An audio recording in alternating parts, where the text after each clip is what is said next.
अस्सलाम वालेकुम वरहमतुल्लाहि वबरकातुहू। हेलो फ्रेंड्स, आज मैं आपको जिस मेथड के या इक्वेशंस की जिस टाइप के बारे में बोल रहा हूँ वो है इक्वेशंस या फिर लीनियर इक्वेशंस इन टू वेरिएबल्स। दो वेरिएबल वाली लीनियर इक्वेशन के बारे में हम आज बात करेंगे।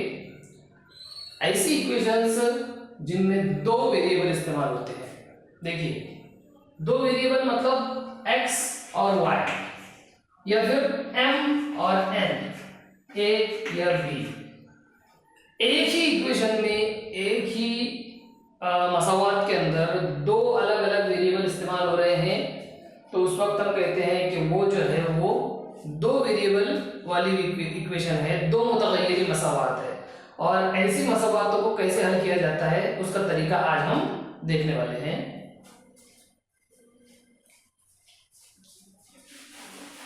फर्ज कीजिए हमारे पास एक मसावात है, दो मसावातें हैं, 2x plus y is equal to 3 and 4x plus 3y is equal to 4। फर्ज कीजिए ऐसी दो मसावातें हमारे पास मौजूद है और हमको उनको हल करना है। अब देखिए, पहली मसावात के अंदर भी दो मुतग़य्यर है x और y, और दूसरी मसावात के अंदर भी दो मुतग़य्यर है x और y। अब इनको हल करने के जो है वो खास तौर पर दो तरीके हैं, जिसमें से पहला जो मेथड है वो मेथड ये है कि किसी एक मुतग़य्यर को एलिमिनेट कर दिया जाए, उसको खारिज कर दिया जाए। तो ये मेथड आज हम देखेंगे कि पहले इसमें कि किस तरह से एक मुतग़य्यर को एलिमिनेट करके हम दो मसावातों को हल कर सकते हैं। देखिए, इस तरह की इक्वेशन में हम सबसे पहले तो दोनों इक्वेशनों को नाम दे देते हैं। फर्ज कीजिए हमने पहली इक्वेशन को नाम दे दिया इक्वेशन नंबर 1 और दूसरी इक्वेशन को इक्वेशन नंबर 2।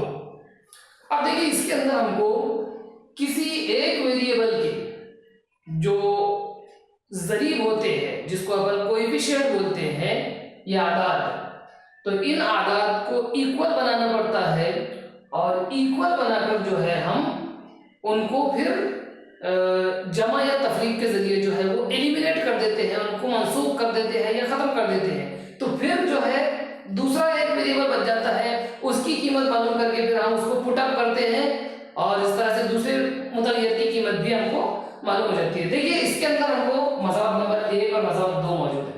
मसावात नंबर 1 में y का वेरिएबल कोएफिशिएंट हमको दिया हुआ नहीं है, इसका कोई ज़रीब दिया हुआ नहीं है, इसका मतलब ये है कि इसका ज़रीब 1 है। और मसावात 2 में y का ज़रीब जो है वो 3 है। अब हमको दोनों मसावातों के अंदर y का ज़रीब अगर यकसा करना हो तो उसके लिए हमको एक तरीका, हमारे जहन में एक तरीका ये आता है कि हम मसावात 1 को अगर 3 से ज़रब कर दें तो उस वक्त यहाँ पर 3y हो जाएगा और मसावात 2 में पहले से ही 3y मौजूद है। तो हम बाकायदा इस तरह से लेते हैं कि मल्टीप्लाई इक्वेशन 1/3, मल्टीप्लाई इक्वेशन 1/3। देखिए, 3 से अगर हम 3 से मल्टीप्लाई करते हैं तो हमको पूरी मसावात को मल्टीप्लाई करना पड़ेगा। जैसे 2x को भी हम 3 से मल्टीप्लाई करेंगे, जमा y को भी हम 3 से मल्टीप्लाई करेंगे, और 3 जो है 3 को भी हम 3 से मल्टीप्लाई करेंगे। इसके बाद हमको जो नई मसावात मिलेगी 2 3 6x plus y into 3 3y is equal to 3 3 9, यानी हमको ये नई मसावात 3 मिलेगी। अब देखिए, मसावात नंबर 3 में y का ज़रीब 3 है और मसावात 2 के अंदर तो पहले ही मौजूद है 3। हमने जो चेंज किए हैं, हमने जो तब्दीली किए हैं वो मसावात 1 को बदले हैं। मसावात 1 को बदलने के बाद ही हमारे पास मसावात 3 मिली है। अब जो आगे के फंक्शन हम करेंगे, अब जो आगे का काम हम करेंगे उसमें मसावात 1 का कहीं जिक्र नहीं रहेगा, बल्कि अब हम मसावात 2 और 3 के ऊपर फंक्शन करेंगे। देखिए, मसावात 3 में से अगर हम मसावात 2 को तफरीक करते हैं तो देखिए उस कंडीशन में भी 3y जो है वो 3y से कैंसिल हो जाएगा। सपोज अगर हम मसावात 2 में से भी 3 को तफरीक करते हैं तो भी जो y का ज़रीब है या पूरा का पूरा y जो है वो पूरा का पूरा कैंसिल हो जाएगा। मतलब ये जो टर्म है 3y और 3y ये कैंसिल हो जाएगी। ये टर्म कैंसिल करने के लिए ही हमने अभी तक का फंक्शन किया। तो देखिए अगर हम इस तरह से लिखें कि मसावात नंबर 2 और 3 को हल करने पर मतलब मसावात 3 में से यानी 6x जमा 3y बराबर 9 और फिर इसमें से अगर हम मसावात 2 को तफरीक करें यानी 4x जमा 3y बराबर 4। देखिए हमारे पास मसावात मिल जाती है 6x में से जब 4x जाएंगे तो 2x बचेंगी, जब 3y में से 3y को हम तफरीक करेंगे तो हमारे पास 0 बचेगा और 9 में से जब 4 को वज़ा करेंगे तो 5 बचेगा। अब देखिए किस तरह से हमारे पास यहाँ पर y पूरी तरह से खत्म हो चुका है, जिसको हम कहते हैं कि y को हमने एलिमिनेट कर दिए है। तो हमारे पास 2x बराबर 5 जिसके बाद x की कीमत हमको मिल जाएगी 5/2, क्योंकि ये 2 जो है ये जब x के ज़रब में है तो उधर जाने के बाद वो तकसीम में हो जाएगा। या फिर ये भी बोल सकता है कि 2x को भी 2 से तकसीम करेंगे और 5 को भी 2 से तकसीम करेंगे तो x की कीमत हमको मिल जाएगी 5/2। अब देखिए एक मुतग़य्यर की कीमत हमको मिल चुकी है यानी x की। जब हम ये x की कीमत किसी भी मसावात में अगर रख देते हैं तो हमको y की कीमत जो है मिल जाएगी। फर्ज कीजिए हम मसावात नंबर 1 के अंदर जो है वो x की कीमत रखते हैं। मसावात 1 में जब हम x की कीमत रखते हैं जो हमने अभी हासिल की 5/2 तो हमारे पास मिल जाएगा 2 ज़रब 5/2 जमा y बराबर 3। ये मसावात नंबर 1 की बदली हुई शक्ल है। जब हमने इसमें x की कीमत रखी उस वक्त हमको ये फॉर्म मिली है। यहाँ पर 2 जो है वो ज़रब में है, यहाँ तकसीम में है, दोनों जब कैंसिल होंगे या फिर 2 से 2 को जब हम डिवाइड करेंगे तो उस वक्त यहाँ से 5 बचेगा। 5 जमा y बराबर 3 और 5 की जब हम नकल तरफी करेंगे, जब उसकी साइड चेंज करेंगे तो हमको y की कीमत मिलेगी 3 वज़ा 5 यानी कि वज़ा 2।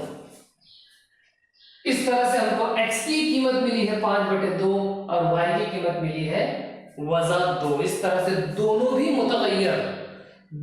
मुतग़य्यरों की कीमत जो है हमको आसानी से मिल गई है। और इस तरीके को मेथड ऑफ एलिमिनेशन बोलते हैं या एलिमिनेटिंग मेथड कहा जाता है, जिसमें एक मुतग़य्यर को या एक पूरी टर्म को जो है वो पूरी तरह से एलिमिनेट कर दिया जाता है। यहाँ पर हमने y को जो है एलिमिनेट किए, अगर हम चाहे तो x को भी एलिमिनेट कर सकते हैं। उस कंडीशन में हमको पहले y मिलेगा, फिर y की कीमत रखने के बाद हमको x मिलेगा। हर कंडीशन में किसी भी तरीके से सॉल्व करें दोनों ही मुतग़य्यर की कीमत हमको मिल जाती है। तो ये पहला मेथड है मसावातों को हल करने का, और वो भी ऐसी मसावातें जो 2 मुतग़य्यर वाली हो, जिसमें 2 वेरिएबल जो है इस्तेमाल किए गए हो। अब इसके बाद हम जो है वो दूसरा एक मेथड देखते हैं।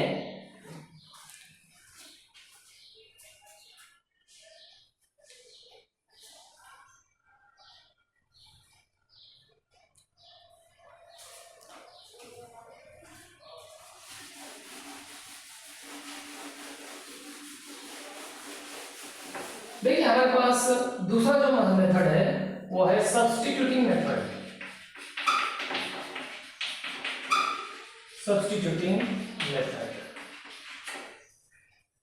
और इसके नाम से ही जो है हमको ये जाहिर होता है कि इसके अंदर जो है सब्स्टिट्यूशन किया जाता है। मतलब एक मुतग़य्यर की जो कीमत है, एक मसावात से एक मुतग़य्यर की कीमत को उठाकर उसको रख दिया जाता है, सब्स्टिट्यूट कर दिया जाता है दूसरी मसावात में। देखिए हम मिसाल के जरिए इसको समझते हैं। फर्ज कीजिए हमारे पास 2 मसावातें हैं 3x जमा y बराबर 2 और x वज़ा y बराबर 3। ये 2 मसावातें हमारे पास मौजूद है जो बिल्कुल सादी मसावात है। एकदम आसान मिसाल जो है मैंने लिया हूँ, बच्चों को जो है आसानी से समझ में आए इसलिए मैंने 2 आसान मसावातें लिया। पहली मसावात 3x जमा y बराबर 2 और दूसरी मसावात x वज़ा y बराबर 3। अब देखिए इसके अंदर हम सबसे पहले नाम दे देते हैं मसावात नंबर 1 और मसावात नंबर 2। इसके अंदर अगर हम x की नकल तरफी करें तो हमारे पास वज़ा y बराबर 3 वज़ा x मिल जाएगा। ये एडजस्टमेंट है। एडजस्टमेंट करने के बाद अगर हम फिर से एक मरतबा थोड़ा सा चेंज करें और सारी मसावातों के अंदर मतलब दोनों साइड की अगर अलामतें हम बदल दें तो ये नफी y हो जाएगा, y जमा 3 जो है वज़ा 3 और जो वज़ा x जो है वो जमा x हो जाएगा। फिर इसको भी अगर हम एडजस्ट करें तो y की कीमत हमको x को हम पहले ले सकते हैं और वजन y को बाद में ले सकते हैं। ये एडजस्टमेंट हम अपने तौर पर कर सकते हैं। तो x वजन 3 ये हमको मिल जाएगी मसावात 2 की नई शक्ल। ये मसावात 2 ही मौजूद है, हमने सिर्फ इसके एडजस्टमेंट किए हैं, जिसके अंदर हमको y की कीमत मिली है x वजन 3। अब देखिए यही कीमत मसावात 2 के अंदर उसको आगे पीछे कर एडजस्ट करके जो हमने y की कीमत मालूम की है, इसी कीमत को अगर हम सब्स्टिट्यूट करते हैं मसावात नंबर 1 में तो मसावातें हल हो जाएगी। हमारा मेथड का नाम ही ये है सब्स्टिट्यूशन मेथड, यानी हमको एक मुतगय्यर की कीमत मालूम करके उसको सब्स्टिट्यूट करना है दूसरी मसावात में। तो देखिए अगर मसावात 1 के अंदर हम y की कीमत रखते हैं तो हमारे पास मसावत हो जाएगी 3x जमा y की कीमत हमको मिली है x वजन 3, यानी हम रख देंगे x वजन 3 और 2 जैसा का वैसा मौजूद है। 3x में जब हम 1x जमा करेंगे तो 4x वजन 3 बराबर 2। इस तरह से हमने हल किए। अगली स्टेप में हम 4x बराबर 2 उस वजन 3 को नफी 3 को जब हम साइड चेंज करके इधर लाएंगे तो वो नफी 3 जो है वो -3 जो है वो +3 हो जाएगा, यानी हमको जो 4x की कीमत मिलेगी वो 5 मिलेगी। और अगली और आखिरी स्टेप में x बराबर 4 का जब हम ये साइड में लाएंगे तो वो डिवाइड में हो जाएगा। इस तरह से हमको एक मुतगय्यर की कीमत मिली है। पहला जो मुतगय्यर हमको मिला है उसकी कीमत मिली है 5/4 और वो भी इस तरह के सब्स्टिट्यूशन मेथड से, जो हमने एक मसावत से लेकर दूसरी मसावत में सब्स्टिट्यूट की। x की कीमत मिलने के बाद हम उसको रख सकते हैं। फर्ज कीजिए हमने मसावत 2 के अंदर उसको रख दी। मसावत 2 हमारे पास मौजूद है x वजा y, तो हमने रख दिए 5/4 वजा y बराबर 3, यानी वजा y बराबर 3 वजा 5/4। अगली स्टेप में हम इसको हल कर देंगे। वजा y बराबर इनको हल करने पर 4 के 12 वजा 5/4, यानी हमको ये मिल जाएगा 7/4। देखिए किस तरह से हमने सॉल्व की। ये मसावतों की जो तफरीक है, जो हम पिछले वीडियोस के अंदर देख चुके हैं कि मसावतों की तफरीक कैसे की जाती है। 4 को हम 3 से जब करते हैं तो 4 के 12 वजा, जब 5 को हम 3 के नसबनुमा में जो 1 है उससे ज़रब करते हैं तो 5 का 5 बटे दोनों नसबनुमा में ज़रब यानी 4, और इस तरह से हमको y की कीमत मिलती है 7/4, सॉरी वजा y की कीमत मिलती है। अभी हमको मिलती है वजा y की कीमत 7/4, लेकिन जब अलामतें हम बदलते हैं तो y की कीमत मिल जाती है वजा 7/4। इस तरह से हमको x की वैल्यू भी मालूम हो चुकी है और y की वैल्यू भी मालूम हो चुकी है। जब दोनों मुतगय्यर उनकी कीमतें हमारे को मिल चुकी है तो यहाँ पर जो है मसावात हल हो चुकी है। इस तरह से हमने मसावातों को हल किए। देखिए किस तरह से सब्स्टिट्यूशन मेथड और इससे पहले जो हमने देखे दैट इज एलिमिनेटिंग मेथड या एलिमिनेशन मेथड, दोनों ही तरीकों से जो है हम दो मुतगय्यर वाली जो मसावातें हैं उनको हल कर सकते हैं। अगर आपको ये वीडियो पसंद आता है इसको लाइक कीजिए, ज़्यादा से ज़्यादा शेयर कीजिए।